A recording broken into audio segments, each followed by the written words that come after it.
Special guest Grant Rutter joins us to talk all things Gwyneth Paltrow because I had no time to keep up with any of that. Jen Shaw, the musical from prison, and it's Barbie, bitch. Stay tuned.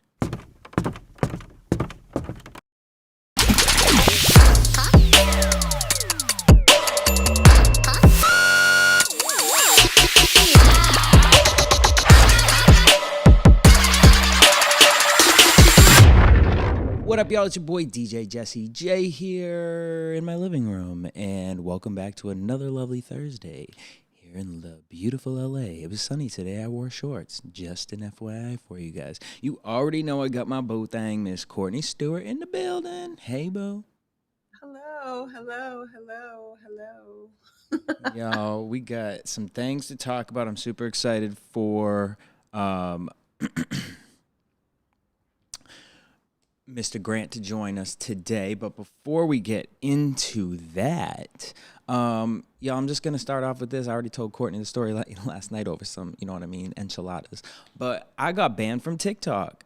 Yeah, I have been. My nephew went live. I told you guys that, and I finally got enough followers, so I went live, and it was a cute little thing because TikTok, they be telling you like, oh, do it for 30 more minutes. And you're like, okay. And then they push you out to more people. So I had a cute little situation going. And then we was having good conversation, had a guest on. We was talking. He was from Dubai. And then we started talking about religion. And we started talking about Jesus. And my live got shut off. And it told me hateful behavior. And I was confused because I'm like, how Jesus hateful? Like, how me connecting with someone all the way across from a different religion and we talking about Jesus? How that hateful behavior? I was confused. And then later that Especially, night, you said what? I said, especially during Holy Week. That, uh, that part. But the thing is, then I was on later that night and I seen this video. I came across a video, and the guy was talking about how he found Jesus. And the video, I've never seen this on TikTok. And if you guys have seen this on TikTok, let me know. And the video like shrunk, and it said, do you believe this video should be on TikTok? Do you find this harmful conversation? The man literally just talked about how he had studied all the religions and that's how he found Jesus. It was probably a 20-second video. And it just kind of like got me a little concerned because I'm just like, I be seeing all the conversations on TikTok, all the things. I be seeing people, witches, Satanists, people talking about killing, people talking about how they hate gay people, trans people. And I'm just like, how is a conversation, whether you believe in it or not, how is that hateful behavior? It was just, and like you said, during Holy Week. Now I'm Greek, so my Holy Week's next week, but same thing. You know what I'm saying? It's just like a weird situation. Very I don't know. weird. It got me Very, looking at TikTok a little sideways, not gonna lie. Shout out to Ronnie in the comments. Hey Ronnie, I texted you. Hopefully I texted the right number. Otherwise they gonna be like, who, why would he say what show? Uh, but all that, I was like kind of in a mood about it. And then I saw that Kim and North, their God, TikTok got cut down. look at you in good company. Okay, all right. So I'm like, what was y'all? Was y'all talking about Jesus too? I doubt you Mm, were, but I'm just like, I don't know. All right. So a few weeks ago we was talking about Creed 3. yes. And then last night we went out to dinner, and one of our homegirls was like, I want to go see Creed 3. I'm like, girl, I'm trying to go see the new Barbie movie when it comes out. It's not coming out till like July or anything, but I still got to pick up and see the Super Mario Brothers movie, which I didn't know John Leguizamo was like boycotting it because he, girl, and it's like, look, I'm all for diversity, but like he said he's boycotting because there's not enough diversity in the film, and I'm like, it's cartoon characters that we've known for years. And not only that, sir, but when the original movie came out, you was in it. And last I checked, you was not Italian. So I, I'm confused. I was highly. I'm confused. Well, like, so are we saying it's not diverse because the Mario brothers are being played by non-Italian people? Yes, that was what he was That's what Okay. he was saying. Which my thing is like, okay, like I don't know what that guy Chris is, but okay, I guess this is now my. I found out he wasn't Italian. Apparently, my thing was more so like I just wanted the voice, but then I'm like, did they not do the voice because they felt like that was like appropriating like Italian cult? I don't know. I just wanted like it's me, Mario. Like that's all I wanted, but I still want to go see it. I don't even know who's voicing anybody in that movie. Girl, the guy from he does that Marvel movie and then he was in Jurassic Park too and he used to be chubby from The Office and then he got like all like What's his name? Chris. Chris Chris. Pine. Is it Chris Pine? No, no, no. Chris Pine is the one with the eyebrows. Chris Chris Pratt. Chris Pratt. I was gonna go down every other Chris. I was gonna say Chris Wentworth or whatever, the one with the brother. No, not that one. So yeah. Then we get so this Barbie movie though, I was like kind of like, what are they gonna do with it? But then they just dropped the trailer and it's like viral on TikTok and Instagram. Everyone's loving the movie and finding all these Easter eggs. I didn't know anything about Barbie, so they aren't Easter eggs to me. Um, was never a Barbie girl growing up, but I don't know. I think I'm in a mood where it's like I've just been watching like all this heavy stuff that I'm kind of like I feel like they're gonna poke fun at it and they're gonna have fun with it and it's just gonna be like bright colors, fun. And I low key feel like because I'm also confused why it's like older people playing these characters. I'm hoping that it's gonna be like an fun for us millennials. That's what I'm. That's the vibes that I'm hoping for. And then because Courtney yesterday was like, "Well, what's the storyline?" And I was like, "You know what? I have no idea." So I go, Like, so I googled it, and the pretty. storyline is Barbie gets banished from Barbie Land for not being perfect enough. Mind you, did you know Amy Schumer was supposed to play Barbie at the Yes, beginning? Oh, you I did. remember that. Yeah, I knew that back. I vaguely like remember it being a conversation when Margot Robbie got cast. So, because it was supposed to be about something else, and I remember being like, "Well, what was the storyline?" Because But whatever. But now that you say that, I guess maybe it makes sense. But like low key, I kind of am here for. I kind of would have been here for Amy Schumer playing Barbie, just because I like would. the idea of like her doing it, and it would be funny, right? Because she's not. She annoyed me, so it wouldn't work for me. That's true. But She does, and I watched that movie Trainwreck, and I was just like, you are not main character material, girl. Sorry. oh my gosh, Sorry, just how I feel. You know what I mean? And yeah, hopefully YouTube doesn't ban me here because then I'll just have to wait till April 11th to make my comeback. All right, we'll be off no. next week, guys. Just kidding. And then so yeah. And speaking of Barbie, Kim Petras is coming out with a song featuring the Barbie, Nicki Minaj, on the 21st, and it sounds like finally I'm gonna get the Nicki Minaj song that I've been wanting. That pop, that like finally play it all summer long, put it in a club. You know, I have no beef with Kim Petras. I like a couple of her songs. So I'm excited for it. And also Nicki's dropping a song this Friday with NBA Youngboy, which Oh hopefully that's good God. too. But yeah. But we got the one and only Grant Rudder in the building. What up, Grant? Hey guys, can you hear Hey. me good? Yes, we can. Oh, we got you in here. I know it's late over there in New York, New York, but we appreciate you calling in. Um, It's all good. and you gonna tell us a little bit about this Gwyneth Paltrow thing because I'm gonna be really honest with you guys. Like, I think the last time I ever like paid attention to Gwyneth Paltrow was like Shallow Hell.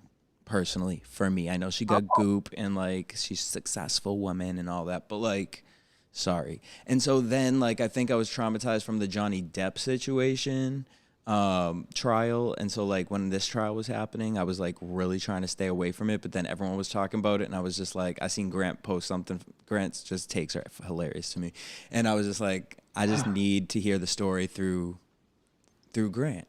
And so yeah, how you been, You know, Grant? I was, What's your I am, take on I'm the a mess. situation? Me personally, you don't want to know. It's a mess. The whole thing's a mess. As far as the story goes, I welcomed this story like you wouldn't believe. I needed something completely to distract me. I needed something as ridiculous as possible. It was daily. It was just enough for me to escape. And at first I was like, wait a minute, can I like this? Because, everything is ruined.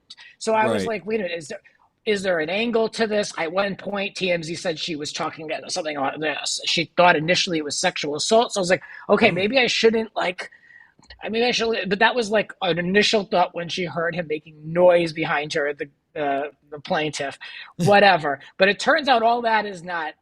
We can like this story. It's Okay. safe. Like, I was like, Jesus, because like I need something, and not everything has to be dire. So I was like, all right, now. Once I knew I could like this, I was like, all right, I'm going to take a look at it, and yeah, I mean, I've got some thoughts here. I thought the story was just fabulous. I just had such a good laugh at the whole thing.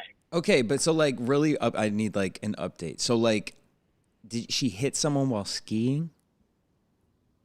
No, apparently someone hit her. Now that this there's been a ruling and Oh. all that, this an optometrist, I believe, correct me if I'm wrong, came up behind her. Two skis came between her, knocked her down. He claims different and all this, but I mean, this was like the gayest, like that was fabulous, like 7-year old scandal. They're still angry about it.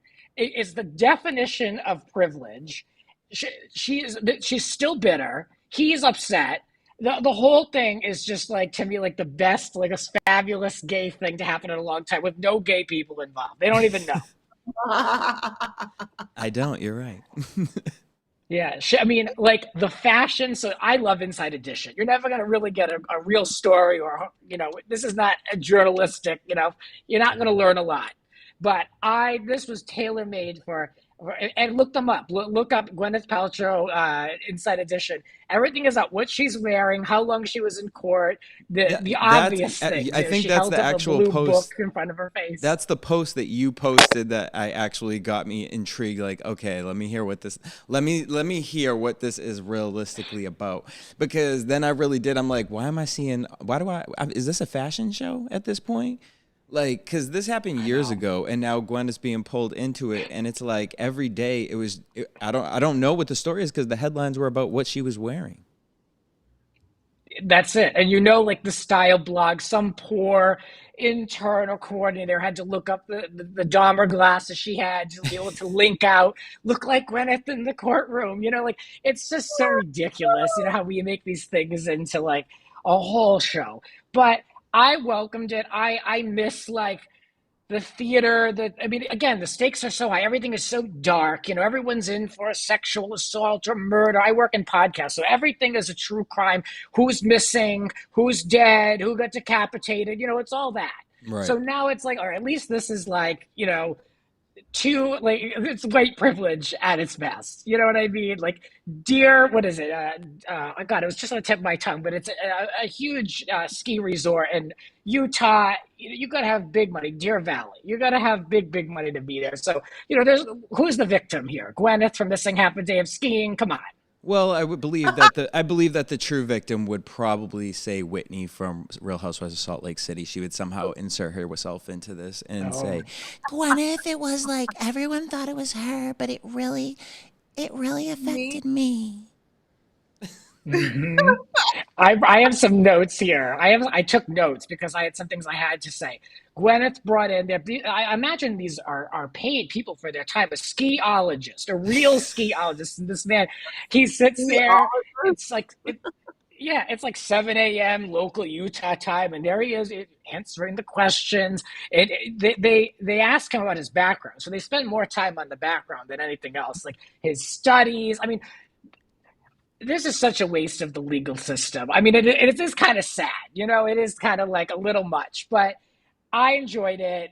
What she's Gwyneth is sitting there with the green juice to the left. She's ready for her day. That's a snack. That's lunch. That's like the whole meal all ready to go. So I loved that. I just love that she's so true to form. Again, the privilege of it all. And I mean, talk about gay and fabulous and bitchy, having to walk up and say, "I wish you well" on the way out. They allowed her a special exit before anybody else. She leans in. She whispers the statement. No statements to the press. She gets right in her car and right back to Montecito. Fabulous. Love it. I did see that, and I'm like, since when in a courtroom are you allowed to walk over and like touch the other person I know. and be like, "Good I job"? know.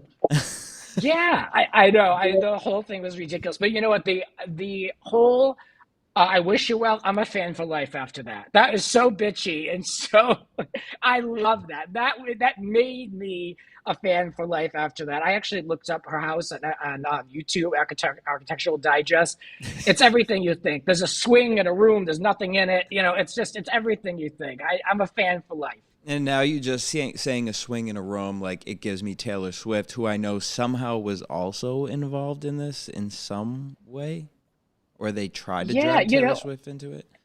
yeah, something about Taylor Swift tickets, and I think there was some relation with someone who worked at Deer Valley, and I don't know, but there was like even her lawyer was like, "You're on irrelevance," and he was like, "I don't know, I want to know this." Like it was like it had no relevance to this man in the case at all. But he let it play out, and let's not forget the other woman who was on the plaintiff's side with all the different questions about her height. Gwyneth practically like rolling her eyes. But these are great moments, so I'm still enjoying it in the afterglow of the mess. So what is the afterglow of the mess right now? Because like I know last week you were like, do you think people will still be talking about it? And they still talking about it. We still Yeah, carrying I mean into this week. we're desperate for something. We need some light entertainment. Well, the current status is she's a dollar store queen. She got her dollar. She's now the face of Dollar Tree, and just what Gwyneth always wanted. I Her mean, and this is Bethany perfect Frankel. She can branding. go with Bethany Frankel on her Mercedes tour bus and do Dollar Tree hauls. Yeah, that sounds about right. Yeah, she no, really, Bethany Frankel. We're supposed to believe she's buying. What is the name of some of these? There's some of these real entry level. Like right by the register. My mother sends me them because she thinks I'm interested in what Bethany is doing. I have no interest. First of all, I don't get what Bethany is doing, and I don't want to know about lip gloss from the bottom shelf at a Walgreens. Oh, she's not So even no, at I don't care Walgreens about at any of this that. point. Now she's upgraded from Walgreens to now she's downgraded from Walgreens to the dollar store, and she pulls up in a Mercedes like party van, and she's like, "Look at this," and she's like literally rubbing like she's like finding like children's chalk, and she's like, "This could be blush," and you're like, "What is happening?" Who Like is paying her to do this? Who like she's is that lucrative? I mean the thing is like TikTok's for crazy people. Like it's like just do the craziest thing you can on there and consistently and you will be rewarded. And I think I'm not gonna lie. I wasn't, I liked Bethany on New York. Like she was just entertaining. Never paid attention to her in between. And then when she first started the makeup thing, I would not gonna lie, I was into it because I was interested. At first she was showing up on TikTok looking crazy with her like her just bare skin. I don't want to say crazy because that's the whole opposite of why I liked it. I liked that she was an older woman showing her skin without makeup, and like it at that point didn't look like she had done that much to her face, or she was letting it all go away. And you could see the bags under her eyes, the wrinkles. So to see a woman of that age testing out products and truly like saying what worked, what didn't, high product, low products, I was into it. And then it felt like she fell into the TikTok fame thing. And now it's become like, girl, why are you in a Mercedes van pulling up to the Dollar Tree with a security guard? Like, what is happening? What it's She'll be giving, at Family Dollar by July. right? Oof. Yeah, I don't. I mean, I really don't care for her. I really don't Girl, care what Halloween's she gonna has to come and she's say. gonna be at Spirits Yeah, shopping for Halloween yeah. costumes. No, the thing is, I look at these things and I'm like, who is paying her? Because I really don't think we're led to believe that she's this business maven with all these deals and she's too big for anything. But she's, like you said, she's like looking at children's chalk makeup.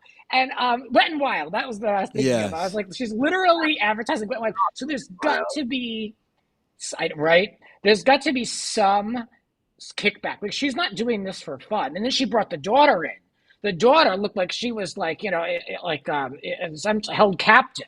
She sat right behind her mother's shoulder and she kept asking the daughter questions about hair products. And the daughter just straight to camera, yes, mom, no, mom, yes, mom. I mean, don't bring in the kids. No, I don't when she understand. brings in her housekeeper and she's like lets her say like one word and she's like, "What's your favorite one? What's your favorite scent?" I like the Paris Hilton one.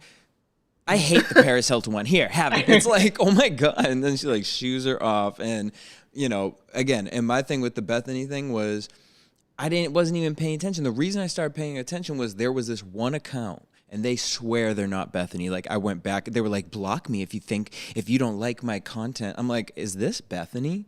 It was literally a TikTok page that came out that was solely hating on Bethany. And I'm like, who would spend their time to think of, like, out of everyone in the world to like build a hate account for, like, what are we, like, again, because Bethany was what, 2010 or before? Like, I don't know. But like, Yeah. so, and every day it was like this woman, she has fake bags, she has fake this, she has fake, fake, fake. I'm like, I really wrote, is this Bethany? Like, are you creating your own negative press so that people, because it got me. I was like, well, let me go to Bethany's page and see what she's doing. And then I started watching it. And, we go from Bethany to now Courtney just sent me, Jen Shah apparently is doing Real Housewives, the musical from prison, or Real Housewives of Bryan. That's the name of the facility, I think. Oh. And it's going to be a play. And She got right to work, huh? She got right to work on a script. She cast a show. I mean, how long has she been in there? And it's like a month. doesn't she have other stuff to do? I mean, when you go in, right, like you're supposed to meet with different people, you're trying to get your life on track. You have a prison coach, I would imagine. I've heard she hired one. Like she immediately has to get right in front of an audience. That the shows fact you that we've gone that from a shows you. skiologist to a prison coach now. Prison Like, what? coach? I'm like, the prison coach? Like, what does that even mean? Like, so if you ever feel like you can't find a job, like, create it. Create whatever your lane is, you create it. And someone's going to hire. Gwen's going to hire you, or Jen Shah's going to hire you. Yeah. Yeah, I mean, this skiologist was extremely educated. Like this man, he has a specialty in a certain kind of snow sport. Like he went into it, and I was like, wow, what kind of job do you get? Like, what do you do with that? He was like to study like the snow and the velocity and all that. Like, what do you do with that? People are just, I don't know. Yeah, there's a pot for every lid, I guess. I don't know. I got to find some niche. I'm sick of working like a dog. I got to find some niche to really make a lot of money doing something ridiculous. I mean, like, how do we become like housewiveologists, podcastologists? Like, I'm just like, it's, I will say Heather, what's her name from Juicy Scoop? She claims herself as a housewiveologist. So I guess that lane's taken. What's her name? Heather McDonald. Oh, Heather McDonald, yeah. All right. So God bless you, Jen Shah. My question to both of you guys is, now, Jen doing this, obviously she's reaching for whatever buzz she can hopefully gain from outside of the walls of Bryan.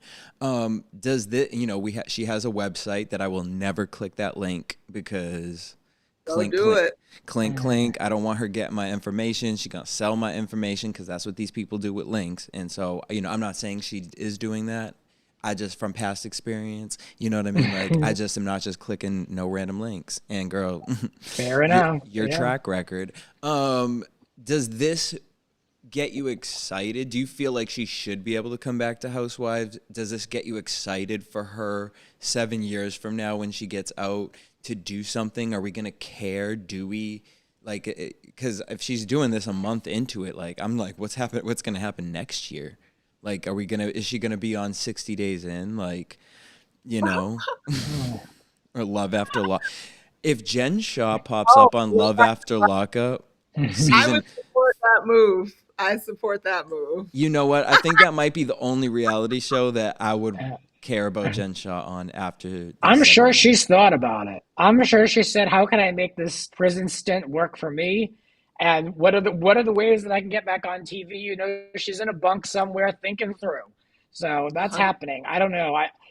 I really couldn't care less. I didn't care about her before. I really didn't follow the whole thing too much. I still don't care. I don't know. I mean, I don't know. Do Housewives have the steam to last this long? I'm like, I used to love it. The shows have completely changed for me. I would hope that at this point it would be all wrapped up by then. I'm not. I've totally turned on Housewives, and I think they've they're played out, but not completely. But people Mm. will catch on eventually. But I've had enough Well, personally. yeah, and I think me and Courtney were talking about. I think you were saying it, Courtney, 2 weeks ago. You know, that we were basically saying like, how many more years does the Housewives have? Like now they're already on Girls Trip. So it's like they're already reaching for something else. Like Yeah. now they got the like SWV on Watch What Happens Live. Like it's like they really reaching for outside of the Housewives Hmm. mania. That Yeah. and it's funny because we'll obviously get into Jersey later, but there was a scene with Jersey with that new girl Rachel, and it's just like feeling real forced, and I miss the Sonia and Ramona friendships. I feel like that's the problem with Housewives is that other than Miami right now, I feel like no one has authentic, and I guess Beverly Hills has some authentic friendships, but like the shows aren't even people who are friends with each other, and the Housewives part of it isn't even there. So yeah, I don't really know how much further the Yeah. brand can go. Well, I'm glad you don't hate me for saying that because that's like, controversial to so many people because they love these shows. But yeah, I mean, I, it's to me, this is like an unpopular opinion, but Housewives went from, aspirational, then it got a little kooky and fun and an escapist, and now to me, it's total trash TV. And I Yeah. don't view it as aspirational. And I want to say a lot about this girls' trip in that same kind of note. But yeah, I think it's trash reality in my point of view. But Courtney, what do you think? I don't know. I feel like I can't imagine 5 to 7 years from now it'll still be that relevant, but I also couldn't have imagined it, 10 years ago that it would still be around 10 years later. Yeah, And and I feel like it's not the whole like live action from BravoCon and the energy around Housewives. Even though I 100% agree, like it's just not what it used to be. The women aren't even friends. I hate that. Like, I don't like that there are no real relationships and that they just cast for, positions on the show. Like, it doesn't work for yeah, me that well, but also I still watch it. Right.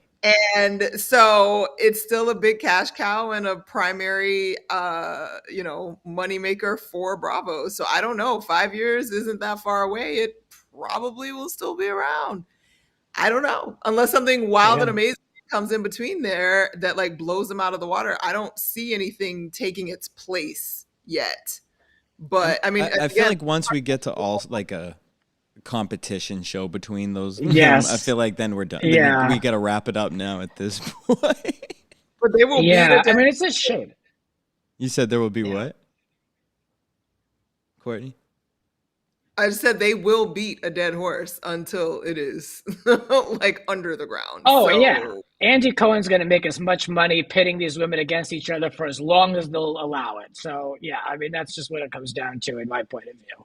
Yeah, it's a shame because cable TV in general and now streaming, like, we're not seeing, like, how old are these reality shows? Survivor's at like season like 40 at this point.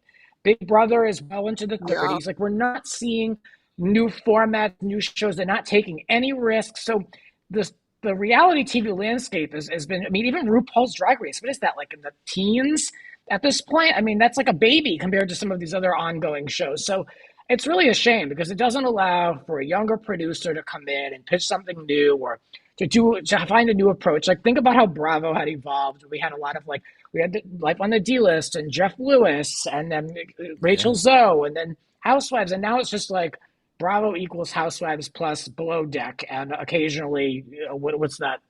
Shep, that loser, whoever he is. So, that's kind of like what it is. Yeah, because I So feel like the thing is like the it's a only shame. way I can see it, like again, if it becomes like Bad Girls Club had gotten to a point where they were like doing like the challenge, it's like okay, we're done.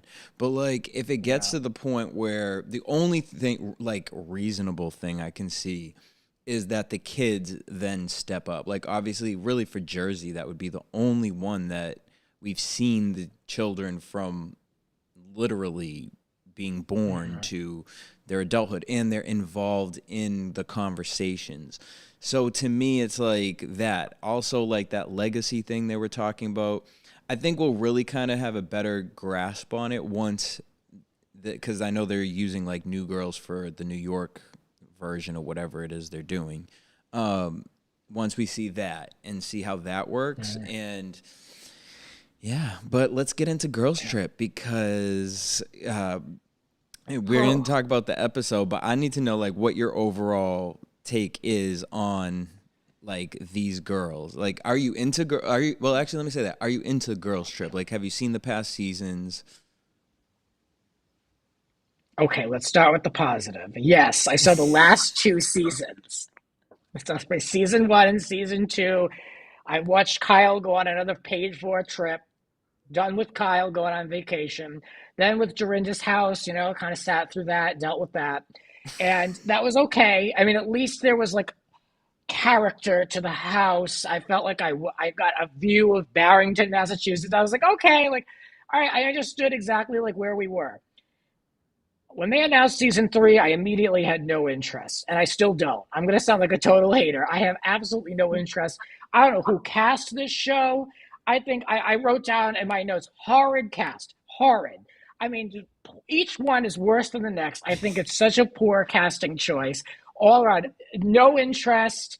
I don't know what this is about. I wrote this is the trashiest. This is my headline, okay? This is the headline. You can put this on the gram. You can put whatever you want. This is the trashiest, lowest version of the Housewives universe yet. This is so low, in my opinion. It's so trashy. I don't care for it. I have no interest in it. I stopped watching it. I did watch 3.5 episodes, but I mean, it was like I suffered through. Okay, it was very difficult, and all I wanted to do was escape. I needed like some break from reality. Really, I work like an animal. I'm like I needed a minute. So I was like, let me just put this on and just try to like, just watch something mindless. Well, it was all this bickering and very angry, and I just didn't get much out of it. But I did write down all the names of the cast members that I could remember, and have some thoughts around all of them. But I think this is a very low end show, and I think they're really reaching below where they need to create an all star show. And whoever cast this did a very poor job. There's over 120 housewives. Pick another one. Million percent, and that's why I think they're also like I feel like they start releasing stuff from the next season because honestly we weren't excited about this one. I low key feel like it's better than what we thought it was going to be until until this episode. yeah, low key really until this episode it was like okay, now I'm where you are, like Grant. It's Now, like which episode? Now, what happened there? Because I am semi caught up, and I want to know. I want to know if I know this one. this is episode 5. Five. Yeah, because they're on day Okay. 5, and I just Okay. like for me, Leah, why are you here? Get off of the show. You never should have came to Yeah. Thailand. You if you were gonna be on any season, and again, it's not really her fault. She's just trying to accept a check, low key. Whoever the producers are, you should have put her in Dorinda's house. It's in the United States. It's a New York person. Her and Dorinda would have gone probably psycho Yeah. off each other. And it just for this, it doesn't make sense. It's like it's actually driving me crazy. And I never like hated her or like didn't I never she wasn't like someone Right. that was just like oh fuck Leah like but now it's like girl you She was are the she exhausting. was the only one I was interested in. And that was when they announced the cast when Tinsley was supposed to be on this. She was supposed to be in this one, right? Yes. With Leah. And I was like, Yes. oh, I mean, I personally love Tinsley. I mean, she's not a great reality star, but I personally just love to watch her. And I was like, oh, that'd be a nice dynamic. And then when I heard Tinsley dropped, I said, well, why is Leah still going? Can we just like swap someone else in? Like, I'm Wait, not in it for her. Wait, so all right, what like, go down I your just list of girls and what you think of each one because we've gone yeah, through all the episodes, so we're gonna talk about this episode. But I know you didn't watch it, so let's get through your overall takes on the ladies. Yeah, here are my hot takes. So Portia's the only likable one, in my opinion. And that's, I could take or leave her, but at least somebody was thinking. They were like, okay, we have all these duds. We need to have someone that will have good lines in the interviews. So they resurrected her from wherever she was and they plugged her in. And it's a lot of the greatest hits. But you could tell they were really desperate. They had like a hole to fill and they were like, who can carry their own, and at least Portia can be a good time. She's not a downer. So do we agree on this take or not? I, A I 100% agree. yeah, I mean Okay. Portia is an all-star for sure, and she comes from the Atlanta series, who they know how to play the game. I just feel Yep. like No doubt. Atlanta, out No of doubt. all the shows, they know how to play television. Beverly Hills, they're doing a soap opera, but Atlanta, they know how to play the game. But now I want to know your take on, because do you watch? Have you ever watched Potomac? Yeah, a little bit. Yeah. And what's your take with Giselle? Not good. Not good. I never cared for Giselle. I listened to another podcast and they refer to her as Jiz, and I think that's a Oh, good nickname. I she never don't get cared for her. none To though. me, no, I know. To me, well, that's the irony, right? No, Jiz is so desperate. I've said from the beginning, all she really wants is to send an audition tape to be on Atlanta Housewives. Like, to me, she's so hungry for it. It's just she's not on the level. She's not above the bar to even get on there. I never cared for her. She's always looking bad. And I expected this because we know that she's not, we wouldn't call her a fashion forward housewife. But I want to give her a little credit because while she isn't looking good, like the outfit choices, the looks, neither are the other women. I think this is a very low bar for fashion. If we're talking about fashion and housewives, they all look rough. Yeah. They're all basically wearing the same thing. I wouldn't say any of them have like a look that's really over the top. Even when they went to do the lady boy thing, I was like, I looked at all, I'm like, you're gonna wear that? Like it was to me. So I'll give her a little credit. She's at the bar with the others, but I think Giselle is a real rotten, thirsty person. So I wouldn't even want to share a scene with her because it's just not authentic to me. And yeah, really, she's like my least favorite. So I was gonna say she was at the end of my list, but Okay. there's my grand finale, I guess you could say, in my takes, because I don't care for her. I had to ask Ooh, because she is in this latest episode. She says Candace was thirsty to be friends with Portia, but I'm like, girl, you looking like you snacked right on up with Portia real quick, and so now you saying that little I take told her about she's Atlanta. trying to create an audition tape. Yeah, she's been trying to get over there for years. That's my take. And we said Yeah, I last don't week, know. I mean, I think I like her better though outside of Potomac. Like personally, like I go in on Giselle on Potomac every episode. She's insufferable to me, but and maybe this I season, get like it. you said, is so low that at this point her dramatics are working for me because it's keeping something going to the next no, point Yeah. because she just asking questions. not anymore. Not Oh, anymore. This episode, those first three episodes, was like, yay, she might have a little bit of a personality and be more interesting outside of Potomac. We're on episode 5. She sucks and is whining about $100 bottle of tequila. This is terrible. This is girl. terrible. Tragic. That's And her I bikinis will were all, say You her said what? in I'm her sorry. what? all of her bikinis were ugly. Well, we don't expect that from Yeah. her. I think Good thing. we've put it past that. We've put it past that for her. Ronnie's in the chat. He Yeah. said, "Hey, every week this show gets better and better." Okay, now we have the icon Gramps rants on the show. Yes, we do. Clap, clap. Well, he's Although not going to silly speak to me boy, after this. yep, That's Giselle Uh-oh. not that's is because he that loves girl. jizz. He loves He him some loves jizz. He it. loves He him loves some jizz. Mm. All right, Well, so Jiz is certainly trying. So who's she's next trying on to your be that list? girl. Keep going. Keep trying. There was the two Miami girls, Marisol and the other one. I don't know the other one's name, Alexia. but she's there. Oh, okay, Alexia. Is it true that these two are only friends of? Are they full time on Miami or are they only friends of? No, Alexia is full time. Marisol is friends of, but Marisol used to be on the cast. Right. I remember from the original, which I couldn't sit through then. I can't sit through it now. But yeah, okay. I was wondering if they literally were just grabbing friends up just to fill this house. Because I was like, why are these two here? I mean, I don't mind them. I don't really know them from the show. But I mean, that Marisol, I mean, I'm not here to like label people, but does she have an active drinking Well, problem? yeah, Like, well, what's she going would on with she would that? label herself, and that's like her running joke for herself, and like, not to get serious, but like when we were doing Miami, I'm like, she's doing this because she's depressed. I personally feel like she's depressed in life, so she just drinks, And and that's her Yeah. personality. and she Great. makes fun of herself for it, like it's like a thing. And so, shout I out mean, to it's hard Ryan for in the me because I comments. don't.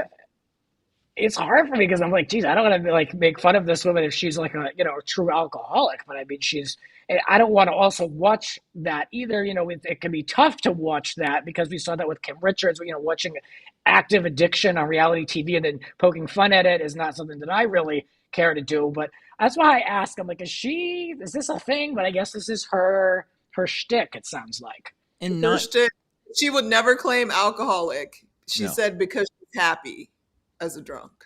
So which, she's not alcoholic. I mean, I'll give her this. And I hate that. I almost said something I'm never going to say on camera. But I'll give her this. Compared, now that you said Kim Richards, very different. Like, very different. And I really don't know the age Okay, difference good, good. because drinking can make you look a lot older. But I feel like Marisol's like, when my grandfather was alive, like he was like 80 something, like smashing tequila, like, and screwdrivers, like, and like I didn't realize he was just drunk all day. Like, and I feel like Jeez, they can yeah. handle that. I don't know how to explain it in any Yeah, other there's a way, but certain thing like, about when you're Functional. conditioned, I guess. Yeah. Kim Richards was like a disastrous drunk. Marisol is a fun drunk and makes Yeah. fun of herself in doing it. So to me, they're like the Boppsy twins. It's like instead of like Okay. hearing them speaking Spanish to each other, it should just be like "Bum, bum, ba-na-na-na-na, bum, bum," every time you see them on camera. Like whenever something dramatic happens, just show the two of them together and just start playing that song. Yeah. Yeah. What, Now, Candace, this is how bad the show is that she, to me, is one of the more likable ones. How do you view her on this show? I mean, see, this season of Potomac, I was totally Team Candace. And then at the beginning of this one, I was like, all right. But as a last episode and now this episode, Girl, I'm tired. it's a, She is yelling and constantly talking about why she's not a thief and Giselle is this and everything else is great. And oh, you're a bully. Oh, you're a bully. This is cyberbullying. I'm done. Can she go home? Can they all go home? This is Yeah, bad. yeah, no, really. That's what happens with these girls trips in my point of view. Like by the time we're at like episode 5, day 6, I'm like, all right, it's like go home now. It's no longer cute to me. Like I'm kind of over it. And then it ends, and I like how they end for the most part. But it always the last two anyway have like dipped for me quite a bit. And with this one, it sounds like we're in the dip where you guys are because I'm like, yeah, I mean, I don't feel the need to carry on. yeah, like maybe this is just turns into like a Memorial Day weekend, Labor Day weekend show, 3 days at the Jersey Shore or someplace, like, and then bring them on back Yeah, home. Like, really get them messed up for 3 days, put them in Vegas. Vegas, I always say, Vegas is great. Never do more than 3 days. So send the girls yep. somewhere for 3 days, get them toasted and see what comes out of that. And just do a bunch of them every other weekend. Like you said, there's 100 and what of them? We could be banging Plenty. seasons out, mix and match, put the different Right. ones together. Like, I And don't know. to that point, they have a hard time scheduling the show because of these housewives' prior commitments, their families. They can't get away. They can't fly to Thailand. So, yeah, I mean, give Megan King Edmonds 3 days in Las Vegas. She'll do that. You know what I mean? Like, that's more, you'll get more people. Not Ronnie Megan. said, "Oh, Grant, did you sustain a head injury? Candy Pants is a fun watch. What? She's one note. She ain't one note. She's multiple. I mean, she may be only sing one note. No, I'm just kidding. But, but I mean, like Yeah, I she's mean, unraveling on this trip a bit. Like But it's it's weird and for no reason. And I don't under okay. they're just not fun. Do you feel like it's That's mm, pick me fun. vibes? Do you feel like it get? And I hate that term, pick me. But like, I couldn't really Pick me pin it until this or episode. Well, not even, but now I'm wondering if it's with Giselle too. Like, do you hate Giselle because Giselle didn't just like, does Candace like people who are like super into her and like, hey, girl, like, I don't know. And like, if they're not like, play. I think some of that could be a play for sure. okay, fair enough. All I right, don't who know. you We have got to next? remember that this is gonna cement their place in the Housewives universe on the show. Like they're using this also to be like, look, I'm an asset. I'm gonna like that's how I view a lot of this. And like before the ex-wives club was all like an audition tape to get back on, and look, it worked for a lot of them. So we can expect nothing more but fakery and anything that it takes for these women to reclaim their piece of fruit. So it's a ridiculous game, but it is what it is. The last two, I'll leave you all to it. But the last two, Heather and Whitney. Now, I was like, okay, they really are going to talk about Jen Shaw. Like this has been beat to death. Like I first of all, Heather is losing points by the minute. Like every Yep. scene that she's in, I'm like, girl, I liked you. I'm like now, like you're like at a neutral status with me. I mean, she needs to keep her mouth shut and she needs to move on with what's going on with Whitney, I think. And Whitney also needs to step up too. I mean, the two of them, I'm not into either of them. But when I found out that they were talking and having these scenes, and this was before they taped the reunion, it's completely irrelevant. Yeah. We watched the reunion months ago, like nothing got settled then. We still didn't know anything about. And when they started talking about the black guy, you know what I'm going to say? Like, absolutely not. Just absolutely not. I was like, we're not going to be doing this. Please stop using that flashback. It's almost offensive at this point. Yeah. Yeah. It That's really yep. is. It's like we got to stop with that. So yeah, I mean, the Salt Lake City girls. The thing I is, don't. I like the really black. don't care. It's too bad. I liked them. I liked them. Now I'm like, meh. Before you go though, I do want to say I feel like it was you that posted something. This is a while back, and it was a clip about. And I say this because the black eye thing like really bothered me, and like it was almost to a point where I was like, might be done with this show because I low key was calling it like if they're promoting that this was like something, and then it turns out like it wasn't, like you're promoting violence between women, like weird. Yeah. But I believe it was you, Grant, and you posted a clip of Andy Cohen talking about he's a feminist and something about feminism, and you wrote something like the guy that pits women against each other is claiming he's a feminist or something. Was that you that said that? It was me. Yeah. Yeah, I can't remember. It was an interview he gave, and he took all the credit. It was a weird quote. It wasn't like I'm not taking it out of context. It was literally like, I've dedicated a lot to feminism because I've given women Yes. over 50 a voice, and I'm like, yeah, a voice to compete for contracts. I think that's what I said. Like he's pitted women against each other for contracts for the better part of what, 15, 20 years. And I mean, in the beginning, it was humble beginnings, and it was like we talked about this now, Right. the groups, natural friendships, and now it's like, no, you better pick up that glass and throw it because the contracts are coming up and you don't want to be at the end couch at the reunion and all that. When all that started, who's sitting closest to Andy and the baby shower, then it became like really like a game show to Mm-hmm. stay on these shows. And that's when it got really gross for me. And it was almost like a friendship club of who can be tight with Andy to get a contract. And I know that there's a lot of other people that make those decisions, and it's not all on him. But to use the term that you're a feminist, and I remember this is a point I want to make.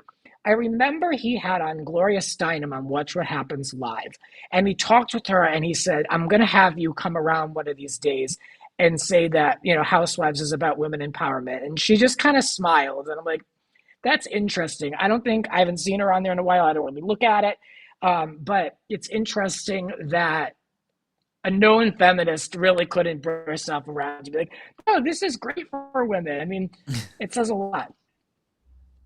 Agreed. Would you? What's that face, Courtney? I mean, this is a I can't way see. deeper conversation talking I about. can't see your face. I'm sorry. It's all good. No, I think that the short answer would be I personally do not believe Andy is all wrong about that, but he's definitely not all right either. Right. I mean, once you in the game, you in the game, and he does, like you said, Grant. He doesn't have all the power, and what sells sells. And unfortunately, we do live in that world of, which is crazy that we in that world of Mean Girls and Bad Girls and, Love and Hip Hop. Because I feel like it was real crazy before 2015. Then 2015 happened and, like, the world, like, tried to Well, shift. all of this started to bud and grow at the same time as social media and what that has done to amplify Mm. cultural Yeah. things that already existed. Mean girls have always existed. Competition amongst Right. women has always existed. The darkness around that as well as the light. So it's just like the same way that, Housewives blew up because of how it was a platform for women that don't usually get to be seen on television in this way and living out life in a way that, women over 50 aren't expected to, like still going out and being sexual and having good times with your girlfriends and all that shit. All the dark stuff came with it, and it all got amplified because we have entered a cultural space of social media pervading everything, Yeah. and it just all of it has just gotten dark and crazier because of it. So I Yeah, I mean, don't disagree. Yeah. I mean, the true crime element is a big cornerstone now of these shows. I Mm-hmm. agree. yeah, Well, It's gotten dark, but it's part of the evolution of these shows. And I just wonder, like, in 10 years from now, how people will view Housewives, how if we'll be more progressive as a society, probably not.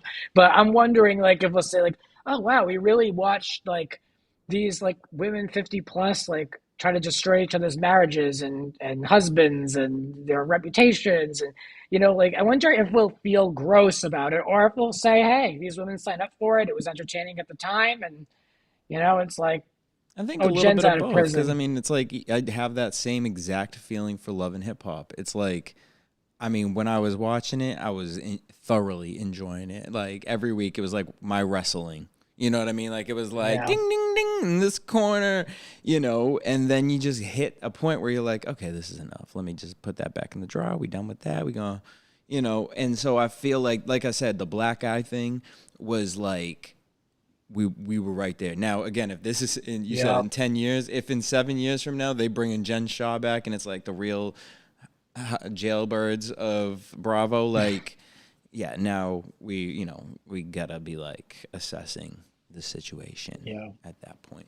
But Yeah. speaking of mysteries, we're about to get into this episode of Real Housewives, a girls trip, because Giselle was one. But I know it's late over there, Grant. So Grant, where can everyone follow you, keep in contact? And we definitely got to have you come back on. We'll do it earlier time for you, but where can everyone keep in Oh, don't worry contact? about it. No, thanks, dude. Been so patient with me coming on here. I really appreciate it. I'm happy to do it. I came in hot, like just for you. It's like I'm gonna love come in it. with some real strong opinions, and I just gotta lay it all out there. And yeah, not everyone's gonna agree, but guess what? That's the truth according to me. You can follow me on Instagram if you want. I'm at it's Grants Rants, ITS Grants Rants. Yeah, that'll do it for me. Thanks, guys, for having Uh, me on. Thanks for coming through, Me Grant. too. Uh, Hi, Courtney. Hi, Jesse. Thank you. Bye. Matt. Wait, we gotta just read these comments real quick because Ronnie Oh, talking about Bravo Peacock should do a series called Ultimate Couples Trip starring Joe and Melissa Gorga with Larsa and Mark.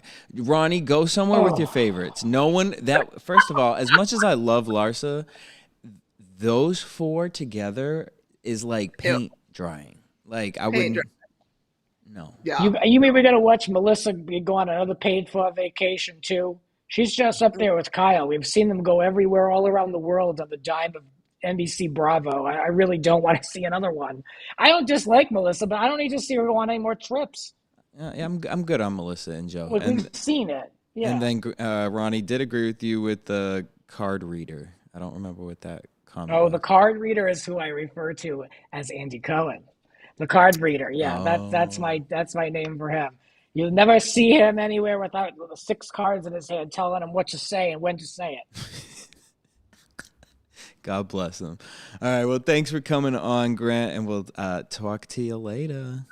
Soon. And shout out to Danielle speaking of possible harmful behavior. Do you guys want to go see Missy concert? May not, absolutely. Not if they're $700 though, because I seen them them tickets. So Oh, full whole show. I love Next Moving. We love you too. Great job, Grant. You're the best in the business. Show is 5-star bitch. All right, let's just talk about this because Real Housewives Girls Trip, day 5. I was exhausted when I realized it was day 5 already. And it was hosted by Pepsi, and they did the Muay Thai kickboxing. Yeah. Poor Pepsi. And this whole episode was basically about Giselle looking for this Tequila. Casa Azul. It was embarrassing. Is she bored or I forcing it? Well, that was my thing because I'm like, I think that she, at one point, I think it was legitimate like anger in her about it. And like, because I mean, look, I get it. I'm someone that when I want my specific drink, like that's what I want. And if I'm somebody that doesn't drink anything else and I specifically brought that and suddenly it's missing, I would be upset too and annoyed. But the whole like going on and on and on about I want to search your room. You a suspect.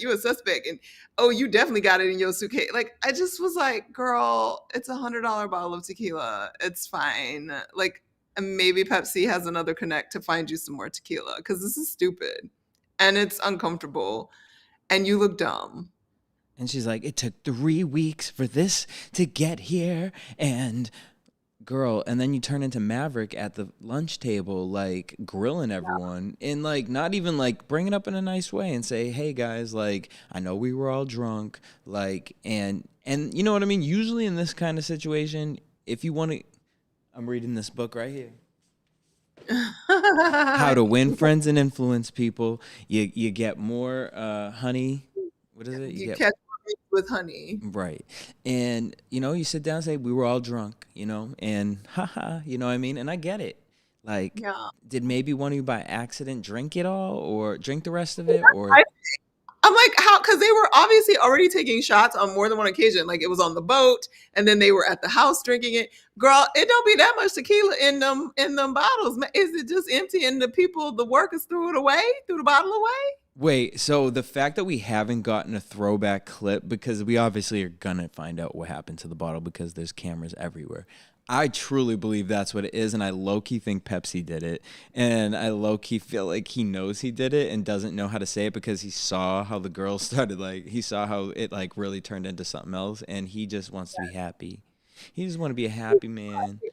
This is why are they yelling at each other constantly about this bottle? Like, I think they drank it, and it was basically empty, and somebody just threw it away. Yeah, because also it's day 5, girl. Like, be done with it. Like that makes no sense. Also, who I need to be done with it is Heather, Candace, and Leah. I need you all to be done with it. First of all, like the fact he said Heather is neutral at this point. Heather at this point has tipped over. I'm done with her. She's exhausted me. In this episode was it. This was the one when she first, in the beginning of the episode, when she goes to talk to Leah, and then they start talking about how Portia didn't tag Candace.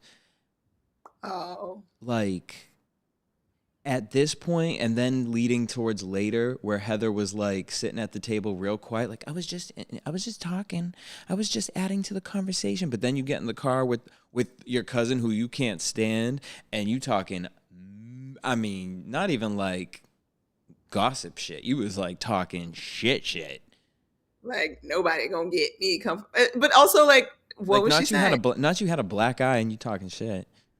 No, but that's why she don't talk shit in front of nobody. Because see, everybody coming for her for not saying it in front of everybody. She clearly has gotten a whole black eye, probably from saying some shit.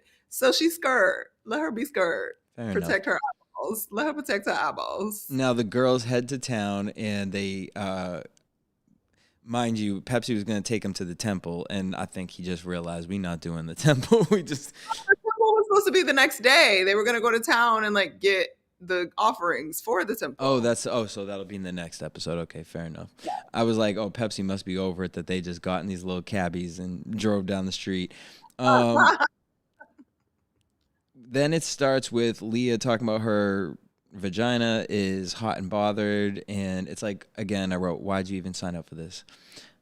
Why did you sign up for this? Because Oh, this whole thing about Leah, her non-underwear wearing, menstruating vagina, then passing out, and that whole commentary between Giselle and Portia, I was dead. I mean, I, obviously, I don't know, but like, I would assume I would be right there with Giselle and Portia. Like, if you have your period, from what I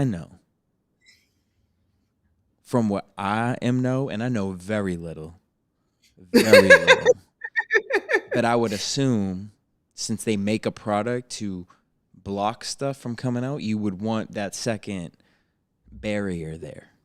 I mean, I don't know because I'm like all I know is the first thoughts that Portia and Giselle had were my exact thoughts as soon as Leah said, "Don't lift my legs. I ain't got no panties on." I'm like, "Bitch, you on your period? Why you ain't got no panties on? Like what? Where they do that at? Clearly somewhere. I'm just not there." But yeah, girl, yeah, that was. And she said she had diarrhea in the morning. I was just like, "Girl." Right. First of all, we not going nowhere after that because you leave. Where are you going? Not to be judgmental, but in It was a Greece, lot. there were if that happened to me, I ain't going nowhere because I don't know what no other bathrooms look like. I'm already questioning the bathroom that I'm in the place that I'm staying at. Can it handle it? Can it And handle then it? Leah passes out, and Giselle sounded concerned. She did, like a true, like, oh my God. But I also just died, like, it's like one of those things where, like, girl, you didn't even reach an arm out. You didn't even flinch. But they were like away from Nah, Giselle was the closest to her because that's why she was like, we need to call someone. But, like, when I tell you didn't flinch, didn't even, like, turn her whole body to see what happened. She just seen it. Was like, well, we need. It was too funny. But I will say this about Giselle. One positive thing. I want to go out to eat with Giselle because I feel like that we need to go out with Giselle because I feel like Giselle does lunch the way we do lunch. I agree. She's a eater, and I appreciate that about her. She loves her And wants to foods. taste all the things. Wants to taste of everything. Giselle brings up the tequila, turns into Inspector Gadget with everybody, and then Candace brings up the not being tagged. Girl, first of all, that was Leah's thing. But you brought it up because you pressed. It really bothers you. It We irks weren't. you. And you couldn't wait for Portia to say, oh, you want my followers or something so that you could be like, I knew you were going to say that. Girl, because that's what you was thinking. If someone doesn't tag me that is not my friend, I'm like, okay. Tripping. I would have Not preferred if you put a smiley face over my face at least. So, like, if we going to be fake with it. But I appreciate Portia's response. I Like, don't bitch, no, care. I don't care. I don't want to. I don't like her. I don't like you for real. Like, And that was true. She's like, I'm not going to tag someone that, like, I've only known 5 days and I don't know what our future holds. yeah. Give it to the card readers. And then Candace runs to Leah's room. Yes. Now, okay, wait, before we get to, well, she runs to Leah's room and tries to start shit because at no point did Portia say she don't like Leah. Yes, she did. She did? Yes, she did. She said, I don't like her. She definitely said Okay, that. fair enough. I didn't think I heard that. But Candace said something else. She said that she made it even more aggressive and like a thing. But Portia definitely was like, I don't like her. Cause she was like, why don't you, want she said she's not my friend. I don't like her. Okay, fair enough. All right, well, then you said it, girl. And then, but the way Candace was saying it made it seem like Portia was I felt like being more than it really was. Yeah, because Candace was making it seem like, oh, Portia's got a problem with you, girl. She's got a problem with Now, you. And here's where I come with the pick me part, though. Do you feel like Candace ran and did that because she knew she just got into it with Portia? So what Candace tried to do was she's trying to foster this relationship with Leah so she can have a little buddy right now. Like almost like what she does with Wendy and sometimes Ashley. I don't don't know that my assumption wouldn't be that that was consciously what she was doing. My assumption would be that the only thing that she was consciously doing is being like, Portia sucks again. See, look, this is what she said about you. Like, and not necessarily like, ooh, I want you to be in my camp as much as just like, Portia don't like me either. Like, so I guess that's the same thing. I don't know, child. I just know that it is childish and annoying. And it's like, but also I kind of didn't like how everybody, I don't like this jumping that Candace did with the whole cyberbullying. If you don't post me, you know that's going to cause problems, and this is cyberbullying. I'm like, girl, you are about almost 40 years old. Stop. Yeah, and then she said another thing in the hallway to Giselle, and it's like, girl, I need you to learn. You know what I mean? When people are like, I need you to learn a new vocabulary, but like, I need you to like, you're like jumping, you're like trying to use certain words, and it's like, girl, you are, when I tell you stretch Armstrong reaching, Yes. because now this is the second time you've called these girls bullies. And like the first one, okay, but this one, cyberbullying, like, Yeah. no, you have been cyberbullied in the past, which is why you have problems. So you know that that's not what's happening right here. But now my other question is this whole not wanting Giselle to go in her room, or which Giselle's like, that's fine, but not wanting the room to be searched. What's your take with that? Is it because it's like, girl, Giselle's being extra, I'm not having you send someone in my freaking room, like, or is it like, I don't know. What was your take with that? I kind of feel both ways about it. Like, if I'm Candace, I'm like, no, bitch, you can't come in my room. I don't have your shit. Like, Right, period. right. Period, period, period. But also, Candace is wanting, she clearly is trying to keep the conflict going because she knows she could squash the conflict by just allowing somebody to go in the room and search. So I think on both hands, she's trying to play both cards, and it's just annoying because in the end, it's just stupid because nobody cares about this bottle of. But at the same time, if I'm Candace and I don't like Giselle for real, and she's accusing me of being a thief, and I know damn well I'm not a thief and don't care about her tequila, I would be giving her two fingers too. And you know what? Actually, 1,000,000%. I just had that whole revelation exactly when you said you agree with what Portia said. It's like Candace just doing the same thing. But now, Candace, I need you to realize what you're doing is what Portia did, and that's just what it is. You don't 100%. care, so you're not gonna play the game. But You're not gonna play the game. if you want to be the adult and squash it so we're having fun instead of like screaming at each other, because that's the other thing, like Candace wants to keep engaging it for me, so I'm like, if you really want to give her the two fingers, why are you still yelling at her about it outside on the patio? Like, the conversation is over, because the conversation would have been over for me at the table. I'd be like, no, you can't go in my room, no, I don't have your liquor, leave me the fuck alone. But she didn't leave it there. She wanted to keep fighting about it, and I get it, it's a TV show, blah blah blah blah blah blah.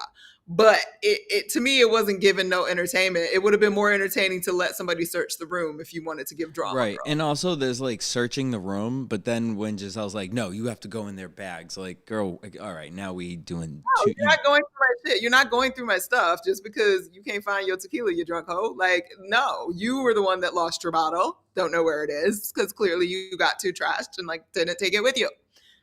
It's a whole staff in the house and a whole camera crew. Period. And so we in agreement that we think one of the staff just threw it out because they were like, it's gone. Yeah, I'm sure. I like, literally, if nothing else, there were shots done on the boat. And how many women is that? How many? Is like 8 of them? Uh-huh. That's 8 shots on the boat. Then it was already open because she took it on the boat because it had already been open, because I'm pretty sure they did like When shots they or whatever. first got there. The girl, that shit was empty. Right, Stop. because then Mardi Gras night, it was gone, girl. It was gone by Mardi Gras night. And if Stop. it's not gone, that means you're not even a real drinker like that. And at this point, girl, just wait till you get home. Shot glasses were tall. The ones that they showed with Pepsi, Yep. those were good size shot glasses. And, you know, I know a little thing about some alcohol, especially some tequila and Casa Azul. It ain't that much in that bottle. It's a pretty bottle. Speaking of pretty, let's head on over to Real Housewives of New Jersey, because let me tell you, Dolores. Hold on. Before we Oh. go, can we address Dustin's comment? Because I think this is actually interesting. Oh, I didn't see. he said, I thought Leah and Candace's conversation about shade was weird. Like, isn't all shade passive aggressive? Why are they okay with it in some circumstances but not in others? Is all shade passive aggressive? What do you think?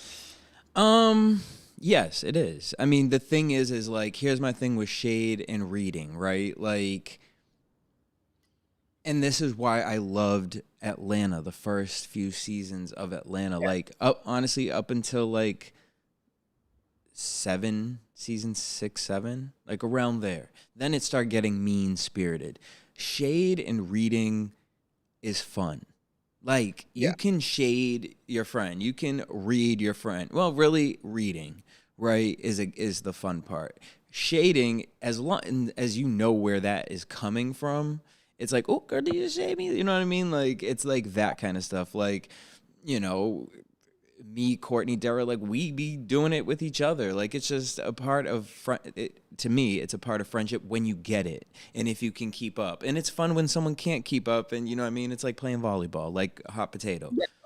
But now there is obviously the other side of shade of like, yeah, if you just like out somewhere and like this past weekend, you know, we met some people we thought they was cool, and then they was being shady, and it was like, oh, okay, well, now, so because it's a stranger, it's passive aggressive. It's like, well, bitch, you shouldn't have been nice the first time.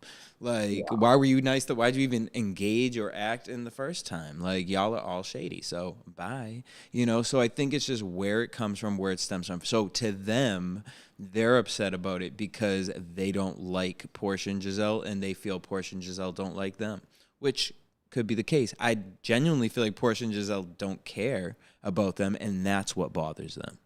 And Leah, to me, that's what bothers Candace. Leah, I believe, is overly sensitive.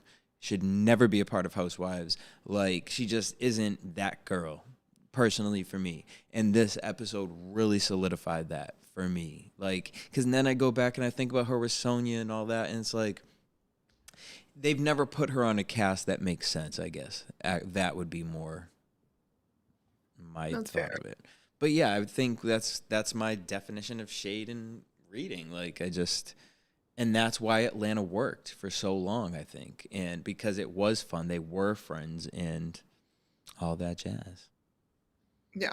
Do you I feel mean, like they're being do you feel like they're being overly sensitive about it, or? Because to me, Candace is nasty with her shade. yeah, that's my thing. I feel like that's what bothers me is like the person with the biggest complaints is the person with the harshest tongue. Right. And her excuse is always, don't get mad at me because I'm better at it. But then why are you sensitive about it? So if you can't, don't dish it if you can't take it, is always my theory. So, like, if you dishing it, girl, and we know Candace can dish all the shade anytime, and she can read them girls on a regular basis and leave them speechless because they just don't have the vocabulary to keep up. But then you can't in the same breath be sad because somebody didn't tag you on Instagram and say they bullying you. Right. I don't, it doesn't equate to me. So yeah, in the end, all of the shade and whatever, it's all passive aggressive. It's just a matter of if it's coming from a dark place or a lighter place. And if we ain't cool, then it's probably coming from a dark place. And personally, I've never heard Candace really say it from like a happy place.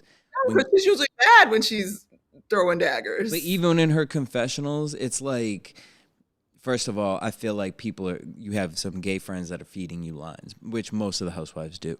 But I feel like her stuff, it's like, you snaggletooth, you ratty bitch. Like, it's like, girl, that's not even reading. Like, reading is like, you almost like have to question, like, did this bitch just read me? Like you almost have to question it. Like, it's like almost like a compliment, but then it's like a backhanded compliment. There's an art to it. Candace don't have an art to it. She just says stuff that's like shocking. So again, it's like you playing with people and they know, like Portia knows the art of shade. So Portia gonna play the volleyball, but bitch, if you hit a little too hard, you gonna see someone who's a good reader it ain't gonna sting that first time, but when because that, like, try me, please try me. I enjoy it, but I've also like looked at it for a really long time, and like, you know what I mean. And I have friends who we play, you know what I mean. And but again, comes from good-hearted places. But there are people who are sensitive. And Candace, girl, again, I feel like if you want to take your music career seriously, get off of this show. Get off away from this franchise. There you go. This season, you had Trina, you did the stuff. Now run, because this is not a good look for you. What's Ronnie saying? Ronnie is what Candy Pants does even shade. The way she's got her blood boiling at all times almost seems like she's in distress, not necessarily shading the girls. I don't know. Agreed. She do be stressed out. She clearly has anxiety problems, which she kind of talked about, and needs to smoke a little more weed apparently, because the one blunt that be in her kitchen is clearly not enough. Dustin said, catch the shade, send it back, keep it pushing. Candace and Leah are being sensitive. Period. Yeah.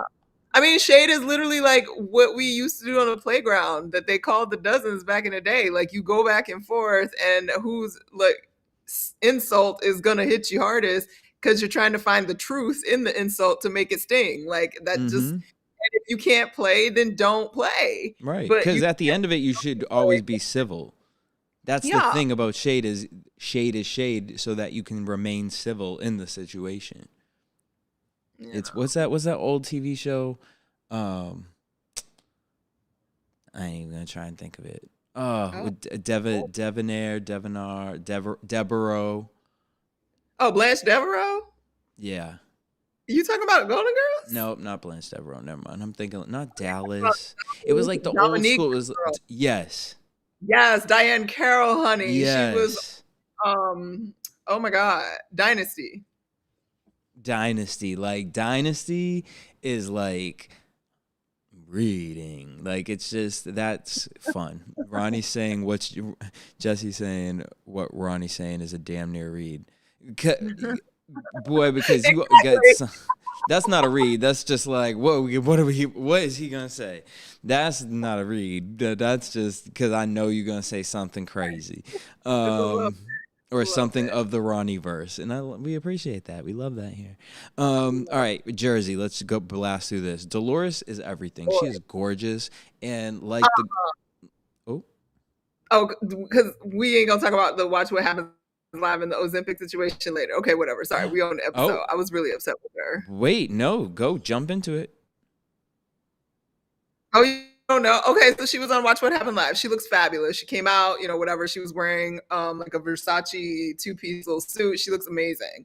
And it's a good thing, I guess. She admitted that she's on Ozempic, and that's how she's lost like another 20 pounds or whatever. And then they like jokingly said all the housewives are on Ozempic. Ha ha ha ha. It's so funny. And I'm just saying, like, y'all, are we really doing this in 2023? Like, this is not okay. We are, because there are some major side effects that it's bad. This is not good. No, Courtney, you didn't see the New York subways? The trains, they have ads for Ozempic for losing weight. Now they're pushing it for that. Like these are real ads now. Like they're beautifying it. They really are. An ad in New York City subway. You guys. I'm so like, I can't look. I'm happy that she is happy and feeling good about herself. But y'all, this is a problem. This is not okay at all. It's not normal. It's not healthy. It's not sustainable. This is a problem. And the fact that we are taking it like, oh, it's no big deal and it's just cute and funny and like, oh, it's cool, everybody's doing it, is weird as fuck to me. That's like being like, yo, you on crack? That's how I stay skinny. Dustin said Dynasty. I don't know if you don't know what Dynasty is or if that was you trying to help me figure it out, but please go watch Dynasty. If you have never watched Dynasty, you can find, like, if you Google where can I watch Dynasty, you can find all the old episodes on like a weird streaming site. Yes. That's how I got through it. And then Ronnie said, the way Jesse shut down my Larsa Pippen comment, now that's damn near a read. Always. I mean, it wasn't, and I love Larsa, but like, no. He said, dry. And Monroe. Oh, yeah. Good point, Courtney. I wasn't mad at all that she admitted it, but knowing someone on it, for her to say there's no side effects, Agreed. Like, I mean, here's my Really thing. scary. It's scary. Yeah, it's creepy that people were so comfortable. Like, yeah, girl. Like, what? All right, but either or, she has always looked beautiful to me, low key. So I don't think, girl, you don't need to be on that. But Yeah. And and then she also, said, you got all these men buying and building you houses, like. yes. And she was literally saying that she was on it because she didn't want to be the fat one at the reunion. Oh, And I said, what? Girl, what? it's giving eating disorder. You have children. Like, stop. This is Stop. bad. And this is like the thing. It's just like we live in a generation where it's like, I'm not telling no one not to have kids, but like people have children. And a lot of people have children. And it's like once you have a child, like you have to take away a little bit of that selfishness for yourself. Yes, find time for yourself. Yes, do things, but you also are a role model to this person, and you have to think, would you want your child? But then it's like I also know people who probably at 16, 17, or their mom's like, go ahead, yeah, you want some of mine? Like 100%. That don't make it okay though. mm-mm.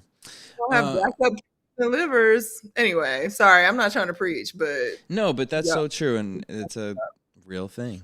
it's So Paul, Dolores's new man, he is not with the Frank stuff. And I wild. agree with him a little bit, but then to find out like he's taking selfies with his ex-wife's man, like it's like, okay, are you maybe insecure a little bit around Frank? Like a physically thing, which I don't know if that is, I'm just trying to grasp for some sort of straws because Physically. I don't know, because I'm like, I don't know how successful Frank is, but obviously Paul's successful. So what is it? You know what I mean? Like, is it maybe he really does like Dolores and there is a little jealousy coming out or something? But it's like Dolores rolls her eyes at this for how long? She's had how many men in between her and Frank leaving each other? So it's just like, I just feel like Yeah. Paul needs to button it up and he needs to sit with Frank and feel it out. Not like, oh, now Dolores is going to go sit one on one with Frank. Like, that's not the point because you don't want to be the guy that comes into this situation and like makes a modern family be dysfunctional now because they do have kids. It has worked. And it's not like Frank is actively trying to sleep with her or has tried to ruin relationships. So it's like, I don't know. But also, and I feel like Dolores is, I mean, at least what we get to see, has done a very good job of putting up boundaries for Frank. And she's showing Paulie, like, look, I respect you and I respect your feelings. And we can adjust based on that. So on the one hand, I understand a little discomfort with it, but at the same time, like, because Dolores is doing such a clear job of showing that she cares about the boundaries and is willing to set them, I feel like Paulie needs to give a little and chill Million out and percent. be like, okay, how we going? Because this is feeling very much like a, you know, show me your dick contest, Yeah. unnecessary. And only on one side because I don't think Frank is trying to do that. I think Frank is just used to meeting all of her men. And now this one doesn't want to. And it's kind of weird. And he Yeah. just ain't with it. And so they're becoming best friends with them and trying to drink with them and like whatever. So Ronnie says, trying to put this into the words, not to say it wrong, but Dolores, who I love, saying that comment about weight while her mom struggles with weight feels really odd. Also, that your friend is Jackie on the show, and you just went through a whole season of Jackie talking about how hard that was on camera. It's yeah. like super insensitive. But all right, moving on from But that. also it Oh, was honest. So I it try was to honest, but no, and that's fine. I think it's totally fine to say it, that you do yeah. it or whatever, but to glorify it, that's my problem with it. It's like, you know what I mean? Like, oh, I smoke cigarettes. Like, okay, like, I don't know. For me, it was like when I did, it was like, okay, do I do it away from people or whatever? Like, I'm not trying to like, I don't know. It's the same thing with alcohol. It's the same thing with like weed. Like, you know what I mean? Like, it's just, it's not for everyone. And like, you don't want it. There's certain things you don't want kids seeing, and everyone can see Bravo. I don't know. No. Rachel, exhausting, not interested. I said it made me realize I love Miami, old school New York, Atlanta, because the friendships felt authentic. I miss Sonia and Ramona, drunk nights, and shenanigans. But I will say that it was interesting because I'm like, have we gotten a conversation about a woman raising another woman's child and having the mom come back and being worried about ruining it? I don't think so. So for that reason, I was like, okay, interesting. Not interesting enough for you to be a character on this show personally. Friend of sure. But But who's friend? like, Ain't even nobody's friend for real. well, apparently she's on the show because she's Melissa Gorga's friend, and Melissa was the one that got her to come on. Oh, I Which missed is that interesting because we don't really see them connecting like that. So part. I don't That's know. Then we get Aiden and Dolores meet up, and I'm 100% agree with Margaret. Dolores is only doing this because she don't want the drama. She's like, at the end of the day, like, I don't give a fuck about Aiden. So yeah. what's up, girl? Like, yeah, we can be friends. Like, all right, just so when we're sitting at these places, like, it's not freaking weird. Wow. Jen expresses that Dolores, again, it's all about Margaret with Aiden. That's all it's ever about with her. And she was Dolores expressed that she was upset with her telling everybody else, which again, that's what you do. As soon as Aiden can get the word Margaret out of her mouth, her little antennas go up, her eyes pop open, and she just turns into like it's giving like, girl, there's something wrong with you. Dog with a bone. She will not let this thing go. It's exhausting. Stop. Nobody cares. It's more interesting, like, that you're dealing with issues with your husband and figuring that out. Mm-hmm. And the thing is, like, Aiden, just own up. Like, you like to gossip. You are Cherie Whitfield. Like, just like, actually, Cherie has more, Cherie's classier to me, and that's crazy. But I'm just saying, like, because and then what happened was Aiden started talking about Bill, and that was an honest conversation, and you should have just kept it there because that stuff makes you relatable. It makes me like, okay, I can understand, like, Yeah. your past. But then the moment I wish I wrote it down, but like Dolores brought up, like, in a quick sentence, like, oh yeah, I remember at the party, like, even though Rachel or even though Danielle left, I noticed you and Bill, and Aiden switched the whole subject. Yeah, when she left, right? Like, Rachel's kind of like interesting, right? And it's just like she just grabbed the bone just to feed like the vampire sucking off of this. Like, it was just a lot. And I need you to grow up. I need you to get out of that.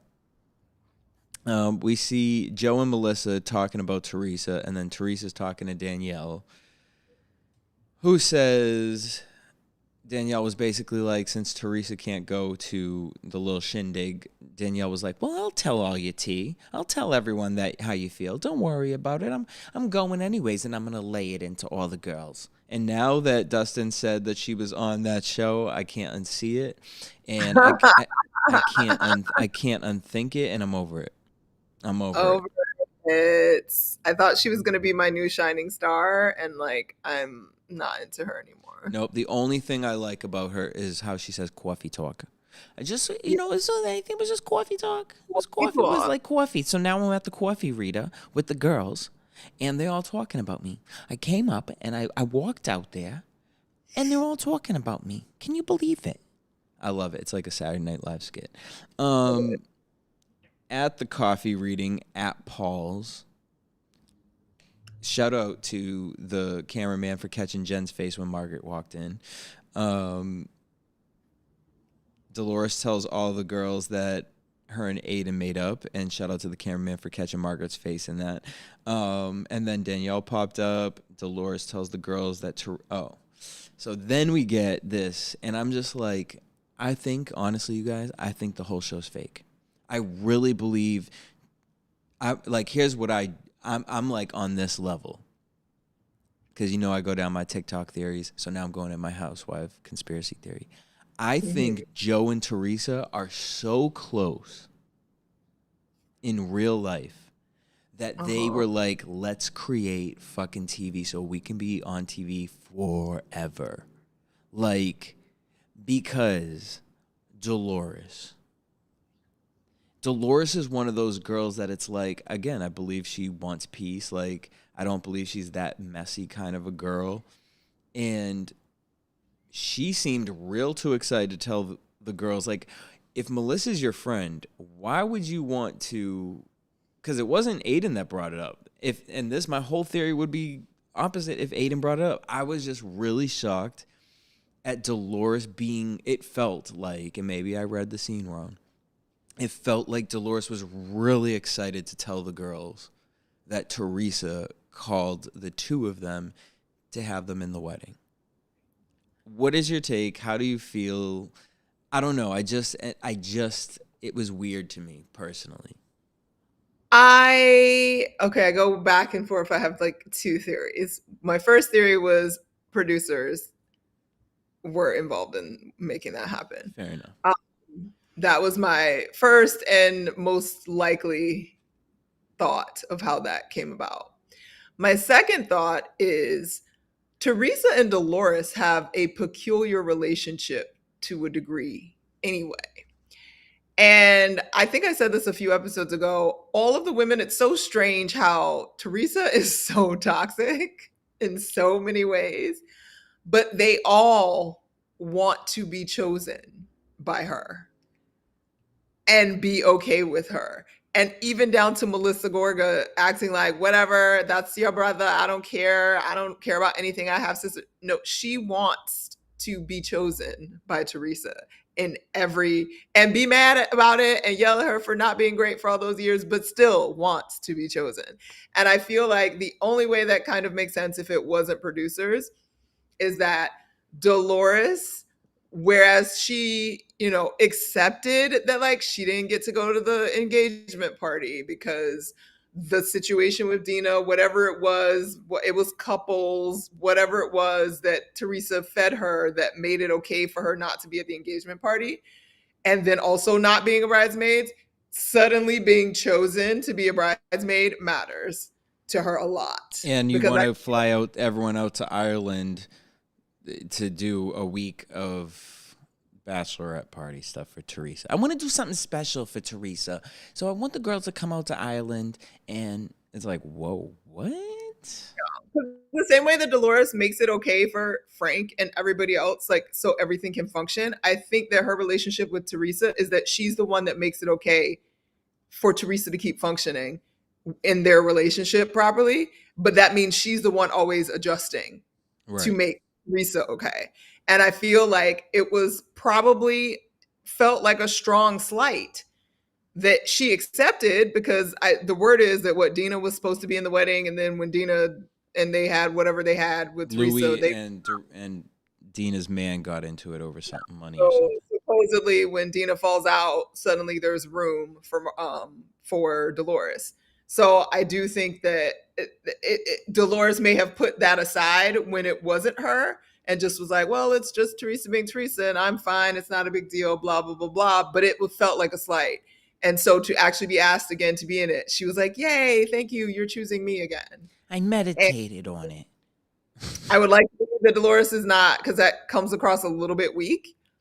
But I don't know that they have a even keeled relationship to begin with.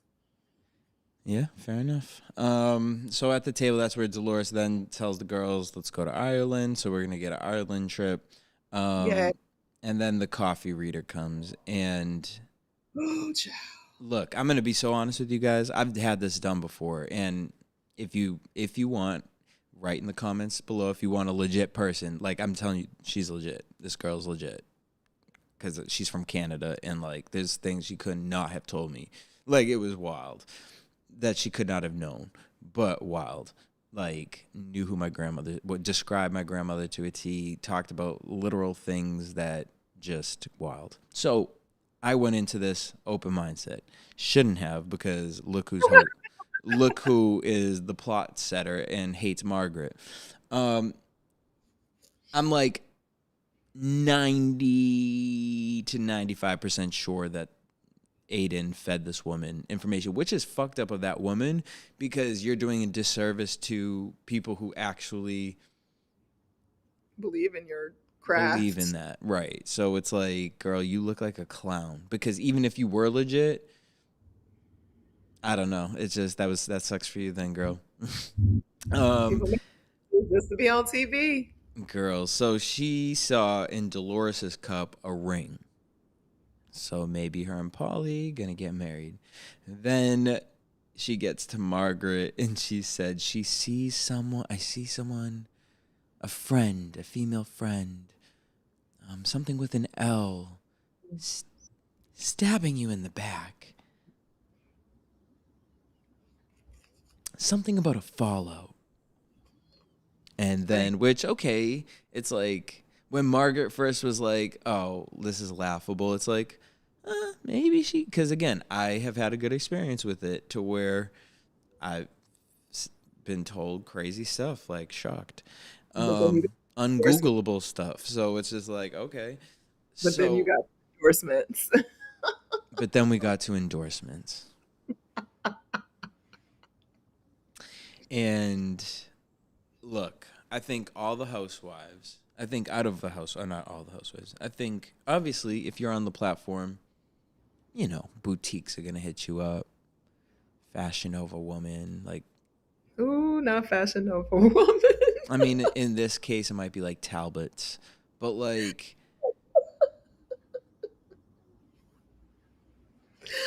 Jennifer, you're not Teresa. Like, you're not, no one cares about the book.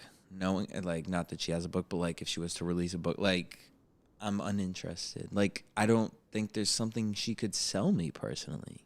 I was thinking about that. What could she sell us? Maybe she should do like a mommy line of cannabis products. Cause I do think she got a little jazz for like being the mom that actually was like, yeah, so what? I put my kids to bed and I smoke a little joint before I go to sleep. She could do like that. There you go, girl. You could put little subscription boxes together at home, send them out to people. Like some self care time for mommies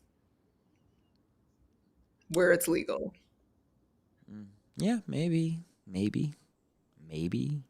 that's Yeah, your big endorsements. it's that big endorsement coming. But like endorsements is a very specific word to use. Sorry, girl, it just is because you know what I mean. Like I've been told money kind of coming my way, but it's they've all They don't said say it very differently. Endorsements is such a specific word, especially after the week or two prior. Um, and then she brings. Although I gotta say, the best line from this was, "It's a setup. She's a psychic. It's in the cup." It was. I just want that to be a meme. I want that. I need that to just be a clip on loop. It's you a need a setup. She's a psychic. It's in the cup. you need t-shirts that just say it's in the cup and there's a cup like tilted over. Yep. She's a psychic. It's in You the cup. know, their whole business. Girl, they're your t-shirts right there. Right. There you go. Endorsements. You can endorse this woman. T-shirts. There you go. And then she brings up Danielle and her brother and that they'll make up. And Jackie says, I hope it's true that you guys will mend each other. And Danielle flips out and says that she felt bullied by the girls and it was because she was bullied when she was younger. And Everybody was bullied. everyone was bullied. And we all realize it when we were younger. And it's like, maybe the bullies were bullies. Maybe the bullied people were actually bullies. Question. That's a question. I don't think I was bullied. Was I bullied? I don't feel like I was bullied. I was bullied by a certain group of people, but they never really fucked with me because, like, I hung out with the cool kids and they knew not to mess with me. So, and then she said she was blindsided by Rachel. And Margaret says she didn't do anything. She said if someone's spreading something about me, like I want to know, like, and Aiden laughing on the side talking about, I mean, that's her truth. Girl, shut up. Shut up. You look like a monster, just like a hater. Like, and at least if you're going to be mad at someone, don't be a hater about it. Like, be genuinely mad. Be like, bitch, I don't fuck with her. Like, end of story. Like, I don't fuck with her so much that I don't even want to hear what this conversation's about. But you are thirsty. And it feels like you want to be Margaret's friend and you want Margaret to accept you in a way that maybe Teresa does and she just don't. I don't know. It's giving weird. Like the fact that your best friend, Teresa, has made up whatever, it's frenemies, with Margaret and you can't just Can't. bury. It's weird. It's fatiguing, but she It, wants to stay interesting to stay on the show because she knows she doesn't want to go back to just being a mom and a wife in her mansion and not being on TV. yep. And then who also is doing the most? Danielle. Girl, you're mad. You got caught. Whether Rachel said it or we got to the reunion and everyone finds out that you said it, like, you're mad that you're caught. You're not mad at Rachel. You're mad that you're embarrassed that you got caught. You got called out for it. You didn't know how to, like, again, this is where shade and reading come into play. You don't know how to play the game. So instead, you folded your cards and you look crazy. Or just basic accountability because I agree with her. I think that the way that knows what's her name? Aiden, No. Rachel, who though? Rachel. The way that she communicated it similar to what Candace did when she went in the room on girls trip with Leah. She definitely communicated it to make it seem more sinister coming from $1,000,000%. what's her name, Nicole, or not Nicole. Danielle. Wow.